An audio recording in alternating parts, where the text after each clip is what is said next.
Kabilang sa mga may mahalagang papel noong EDSA People Power Revolution ay ang babaeng broadcast journalist na si June Keithley na sa kabila ng sapilitang pagpapatigil sa operasyon ng Radyo Veritas ay patuloy pa rin nagbalita sa tunay na mga pangyayari noong rehimeng Marcos. Halina't balikan natin ang kanyang mga sa bayan sa ulat na ito ni Haji Camino.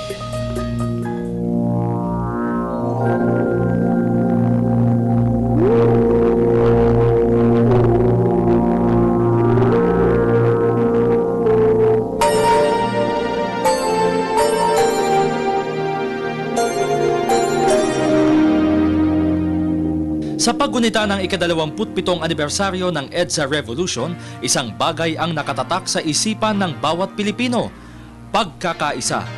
Lalaki at babae, lahat ay nakikiisa at may iisang layunin, ang makamtan na sa wakas ang minimithing demokrasya sa bansa. Isa sa mga lumaban sa Administrasyong Marcos ay ang babaeng ito, si June Keithley.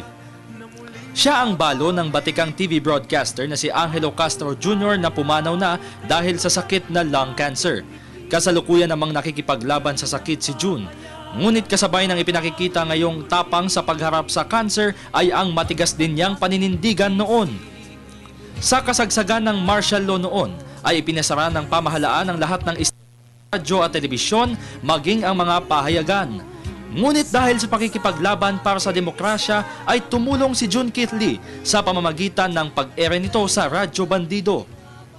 Ginamit niya itong instrumento upang mapagkaisa ang mamamayan at upang matulungan ang kampo ng nooy ex-Vice Chief of Staff Lieutenant General Fidel V. Ramos. Kasama niya sa laban ang ngayoy pumanaw na si Father James Reuter. Habang umeere sa radyo ay kasama niya noon ang 2 bata, mga batang nasa edad 13 at 15 anyos. Sa kabila ng banta sa kanyang buhay noon, kung saan ay maaari silang pasukin sa himpilan ng mga armado, itinuloy pa din ni Keithley ang kanyang programa. At sa huli, nagtagumpay ang taong bayan. Nagtagumpay ang demokrasya. Nakamtan na ng mga Pilipino ang kalayaang matagal na din nilang inaasam. Si June Keithley ay may tuturing na isa sa mga tumulong na lumaban sa administrasyon. Babaeng hindi dapat kalimutan ng mga Pilipino ngayon ay tinatamasa na ang kalayaan.